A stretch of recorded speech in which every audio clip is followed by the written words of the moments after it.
Welcome back to the Love Your 9 to 5 show, episode number 6. Caution, you will begin to love your 9 to 5 with this show. Join us as we explore and discover your unique strengths and learn to apply them to your daily business activities with your host, Shmuel Septimus.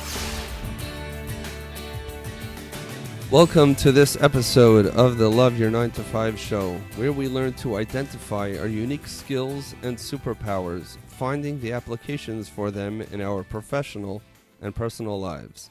My guest today is a strategic brand and communications executive, consultant, founder, keynote speaker, and author.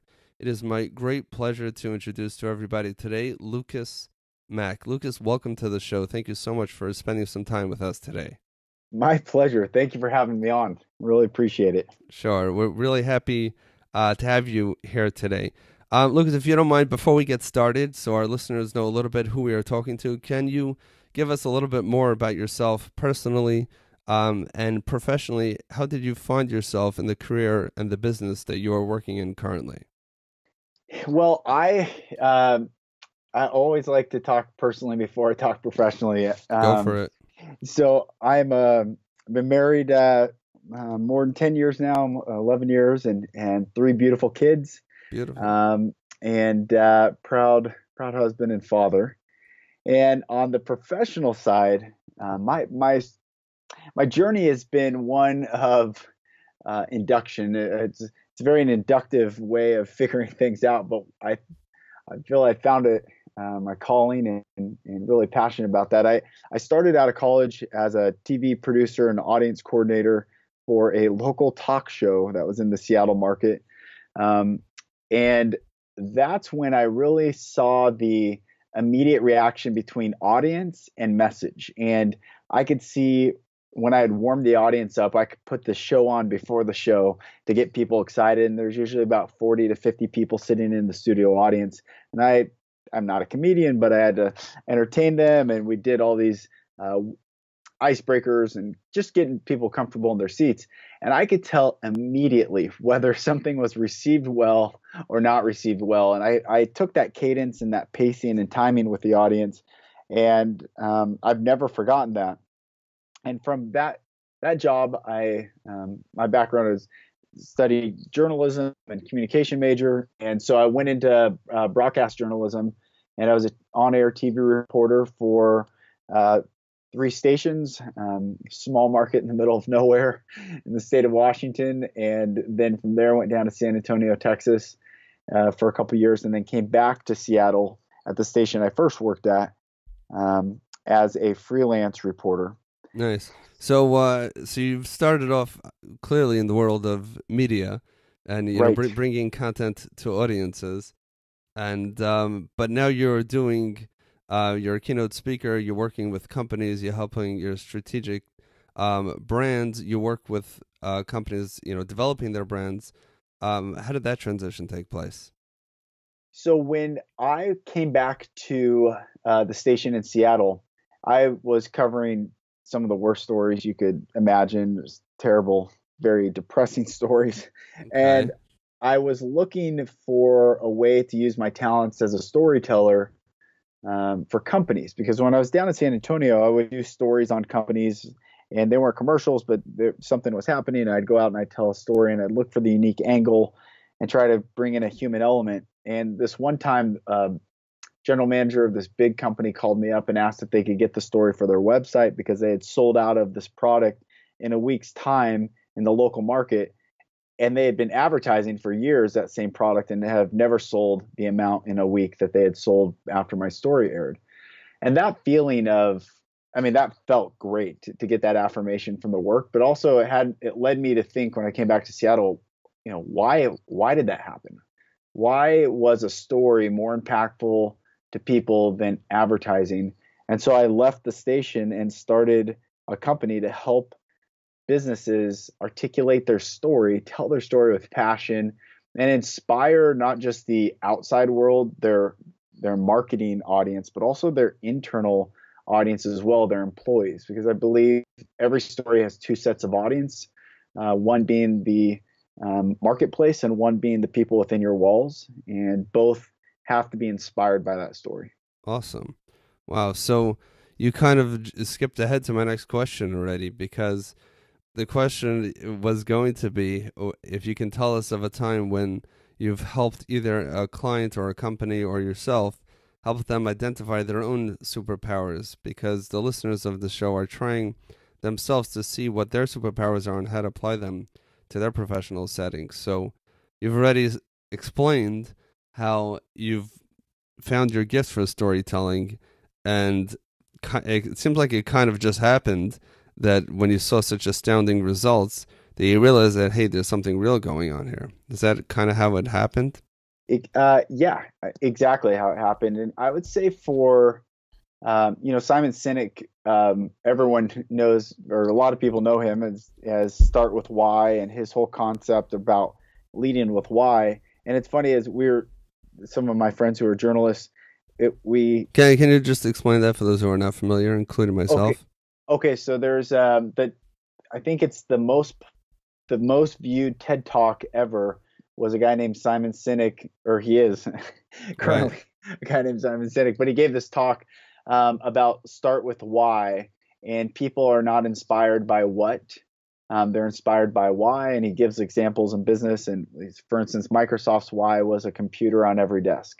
So how they happened to do that and what they actually made was not as important to people as that why and that intentionality. Mm-hmm. And so my friends that were in broadcast, we were talking, why is just one of the 5 questions that make up a story, but you can't ignore the who, what, when, where. But I also found that companies are really good talking about who, what, when, where. They struggle with articulating why.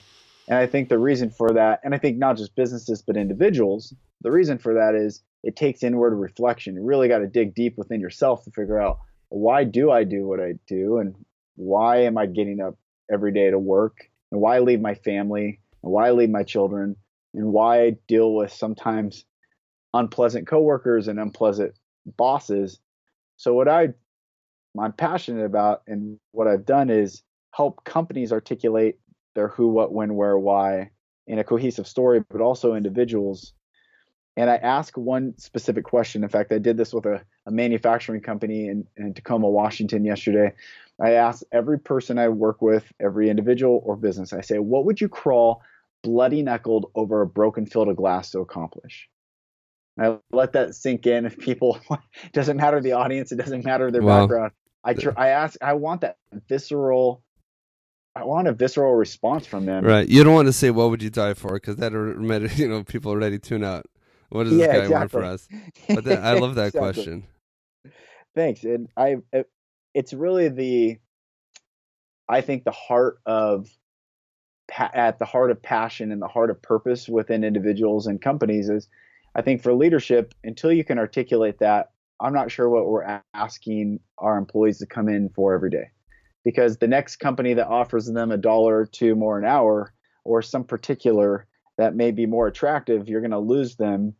And conversely, individuals who, they're not giving their best work at work, they're kind of punching a clock, I think they're missing out on making a contribution for the business. And so if you really can articulate that with clarity and message that out, you're already steps ahead. You already have the fire. Okay. So that is wonderful. So let's start, step 1. So I'm a company or I'm an individual and I'm trying to figure out my superpower that I have. And I'm convinced that I do have it. And I know that once I find it, I'll be able to really shine. Now, my first step is really what you're saying, is to focus on the why. We know the technical aspects of our job, but you brought up a great point. Why am I getting up in the morning to go to that job in the first place? Is it just the paycheck?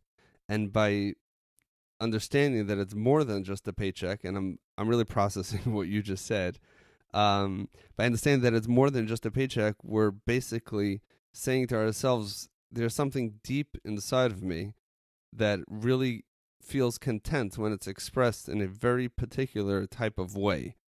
Mm-hmm. And that is what's I'll crawl over glass and bloody knuckles or however it goes to do it, because I'm not going to get a raise for it, but it's just so real, it's so authentic, and it's just so alive that it's Yes. worth doing it for that. That's So right. I like that. I like that. So that means for our listeners, if we can help identify, and you're saying the reason why people don't do this, that's so uncomfortable. We're not Yep. used to thinking that way. We're not. In fact, if you think about how society has conditioned us to engage with one another and really conditioned us to think of ourselves in a certain way, the second question we ask each other after first exchanging names is, what do you do?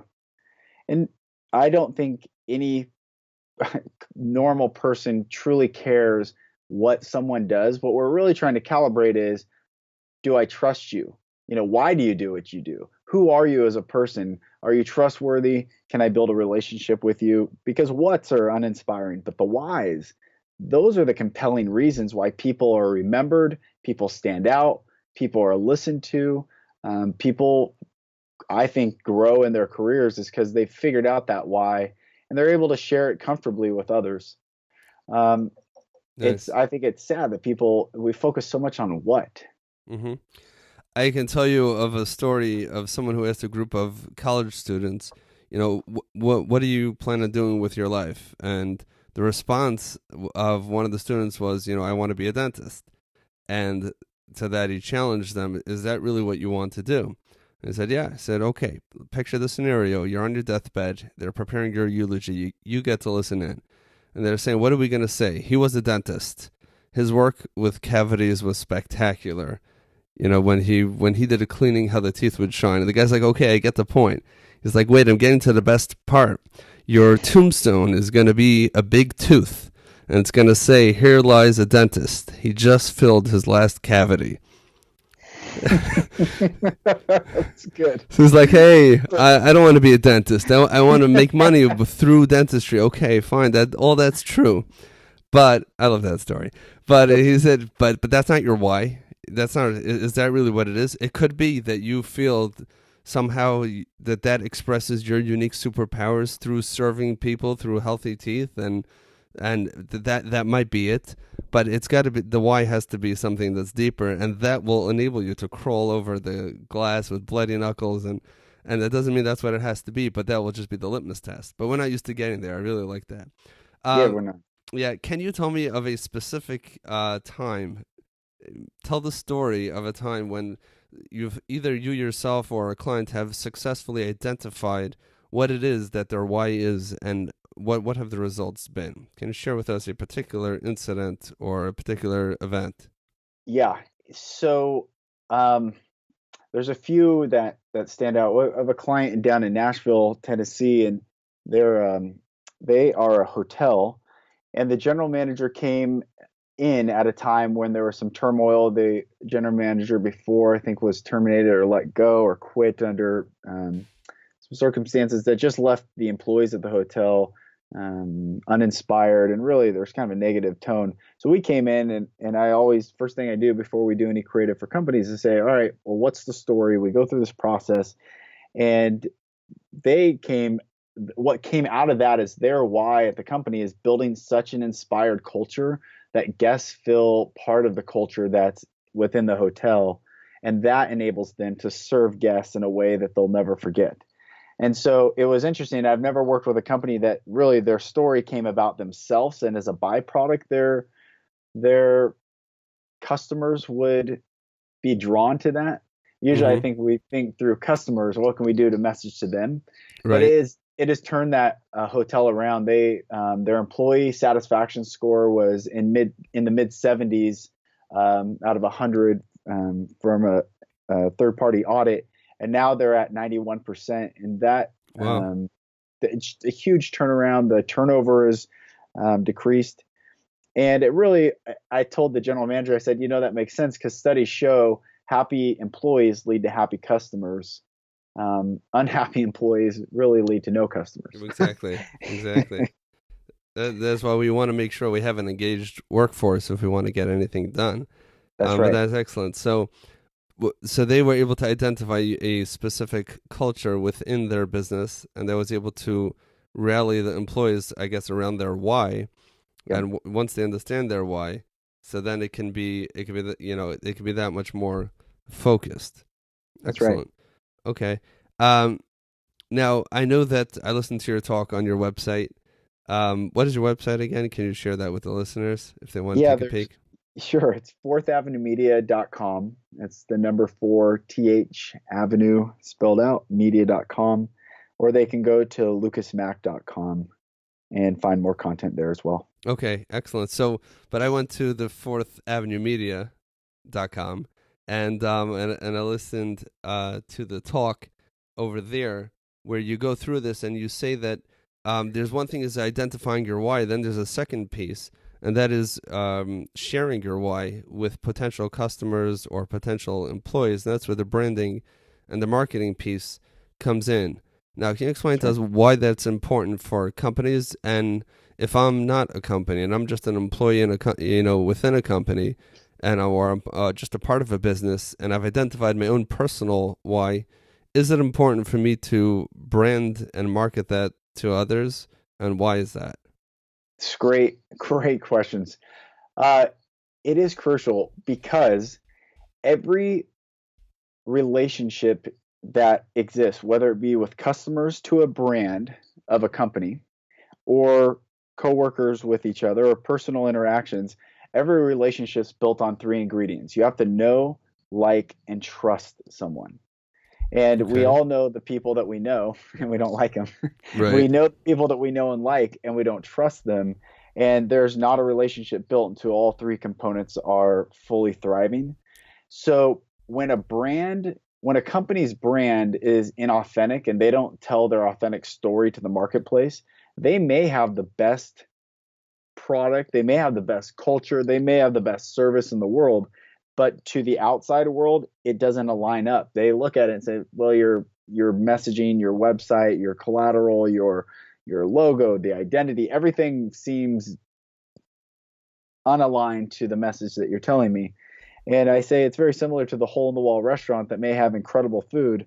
And you might tell everyone about this restaurant, but when you eat it, you look around and cross your fingers that you don't die because the surrounding is not in alignment to how good the food is. And that's why I believe those businesses stay holes in the walls because they haven't figured out how to translate their product and service to an experience that stays authentic no matter where you engage with them at. People seeing it like, no, you guys are not. That's not where you're up to yet. If you have this really, it's just got to be in sync. I know. Now I'm remembering. I heard from. I'm quoting again from that same speech, but you said your message has to be consistent with every single interaction with that person or that company, down to the lobby, down to the chair in the lobby, down to That's every right. detail, That's right. because because that is how you're being judged. Now, let's take this on a personal level. I don't mean me personally, but if you have just a single employee, so they're doing this exercise and they're up at night having nightmares because of the scenario that you just described. They're crawling on glass. Their fingers are bloody, and now they are trying to figure out what is it that they're going for. They wake up in the middle of the night and they run and they pull out a pen and paper and they quickly start writing it down, and they dance around the room because they finally figured out their why, thanks to this conversation. But now the next question is: do they need to share that with anybody? Is that important for them to share it, to brand themselves? Why would that be important from a personal employee level, and how would they do it? I would say it is really important that you do share it because that we can't we're not meant to live in isolation and we certainly cannot work in isolation. It really does take a team around you to help you or you generic ye plural everyone. We all need people around us to help us get to where we're going. So I do think it's important to share your story and your why.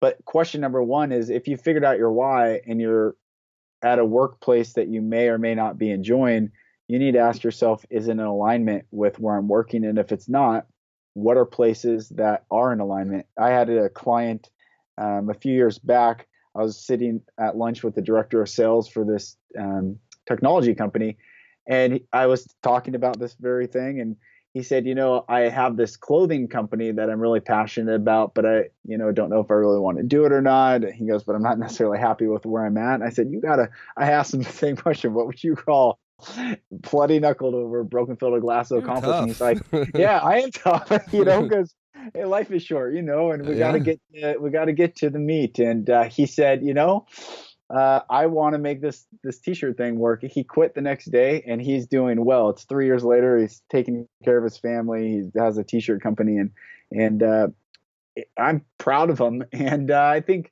it's not that I'm uh, wanting people to quit their jobs or wanting people to leave, Right. because I'm at the recipient level of that. I've had employees and they've quit, and that's been tough for me too. Right. But what I'm saying is, if it's not in alignment with your story, you need to make sure you are in alignment. Got it.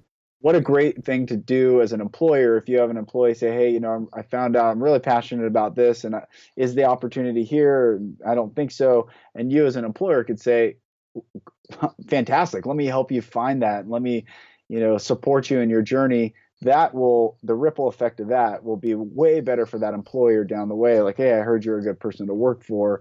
You support me as a person, not just as a number or a cog in the wheel. And then Mhm. conversely, for that employee is going to be inspired at their next place once they find it. So I think it's reciprocal, and it's beautiful. Excellent. Well, thank you very much for sharing that and sharing that exercise, very specific exercise for helping us identify our unique strengths, superpowers, finding how to apply them. And another step that you're adding here is kind of branding ourselves. I've once heard someone say that, it's not optional to brand yourself. Your message is out there. It's up to you to tweak it in a way that's favorable, genuine, and authentically reflecting you. So, That's great. yeah, and it's true. Everyone has a perception of you. It doesn't matter if you have a website or a business card. You are a brand. Every person is. Every company is, whether they like it or not. So that is really excellent. If you had to recommend just one business book, I know this is tough for some people. Is there a particular book that you would recommend, or a tool that can help in this specific area of getting in touch with our superpowers and perhaps branding ourselves in a way that's favorable with this newfound identity? I would say I have 3 books that come to mind, and one is not to be self-promoting, but I wrote a book. The title is "Everyone Has a Plan Until They Get Punched in the Face: How to Develop Your Story and Achieve Your Dreams." Because I think every person, I know when I was young, I got the question, do you think you're better than me? Or what do you think, who do you think you are? And I speak at colleges and high schools around the country, and I've asked that question many times to the students. How many of you have ever been told that or made to feel that way? And all the hands go up, mostly. Wow. And I said, what was your first response to that question? Was it to say no, and regardless of what you're saying to me, I'm going to keep going? Or was it to say yes? Or did you retreat back into the crowd, essentially, is what I'm trying to get at. And most people retreat back into the crowd. And that dream or that innate passion that they had with whatever they were trying to pursue, it gets dimmed. And I think most people wake up and they're unhappy with their lives because at one time they'll let someone put a finger in their face and say, who do you think you are? So I wrote a book to encourage people to figure out their why and their story. And no matter the hits that come along the way, you'll be able to withstand them, avoid them, and keep going. Hold on, before you go to your next book, first of all, I love the title to the book, and I see you're a violent fellow with climbing over glass. You're getting hit in the face. But no, I'm just joking. But that is something that is I think that's something that's really, really valuable that you just touched on. Because as children, we don't really care too much what people think, and you see children's fascination. I know you have little children, and I'm blessed with little children as well. And you see their fascination and curiosity and everything, and they have no problem with self-expression. They don't read books. They don't listen to podcasts. They don't have consultants. They just do what they love to do. And, if we reflect back, we can find what those things were. And I'm always curious to know, when was the point where that shuts off?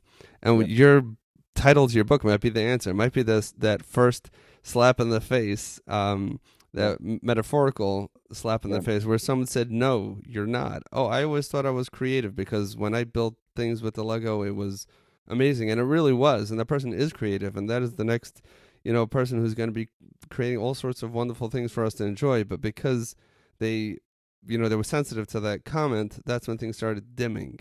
and, right. and our goal, and this is what you're doing, which is amazing. You're kind of illuminating people again and turning them back up, and let's go ahead full steam. So I love That's that. right. I did not read Thank the you. book yet. I'm not going to say that I did, but I No. definitely will put it on my list. Go ahead. And What's that, number 2? thank you. And I'm not trying to be self-aggrandizing, but it is an effective tool. I think the second book is a book that I just finished, and it's one of the best ones I've read in a long time. I like Patrick Lencioni books. I think all his are fantastic. Yep. And this book is up there, but it's not a parable. It's called Business Brilliance by Okay. Louis Schiff. I think is Schiff, but Business Brilliance, and it is tremendous. It just talks about people's mindsets about work and business and money, and Okay. it Well, makes you really inwardly reflect. okay. That sounds like fits right into this. And what is your third one? The third one is a Patrick Lencioni book. It's called Getting Naked. Yeah. And that book, for me, was just profound because it gave me the permission. It was someone saying, hey, it's okay to do the right thing, regardless if you see the immediate result. And for instance, when I started in business, I want to help people. So I'm passionate about coming up with ideas, and I'm in these sales meetings with people 30 years my senior in these meetings, and I'm giving them ideas, and then they would say, thanks, we don't want to work with you. But then the idea that I gave them, they would do over the next year, and I'd see this, and it really bummed me out, where then I was trying to learn sales tactics and strategies and hold my cards and all this stuff. Right. But I read Getting Naked, and the whole thing is, if someone took your idea and you gave it to them, they're not the right person to work with anyway. So if you really believed it was a good idea, give it, share it. And it's really along the lines, of the book Go Giver, or just do the right thing because it's the right thing to do, and don't worry about the consequences, because I really believe that, whatsoever a man soweth, that shall he also reap. And Right. and Awesome. so those are the books. Excellent. I really appreciate that, and we'll definitely put a link in the show notes to all of those books, as well as to your website. If the listeners want to get in touch with you and to continue the conversation or work with you, what is the best way for them to get in touch with you? If they go to my website, lucasmack.com, they can message me there, or email me at lucas, Lucas, at fourthavenuemedia.com.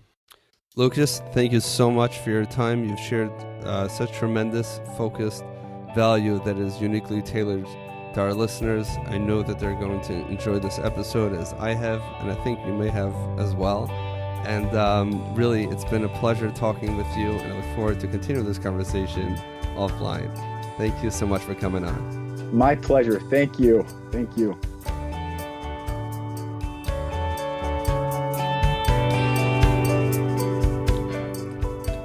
I hope you enjoyed this episode of the Love Your 9 to 5 show.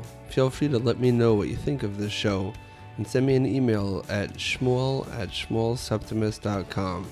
I read and respond to these emails. And again, as always, we'd always appreciate a rating and review on iTunes. This helps share the show with others like you who are interested in identifying and reaching their full potential.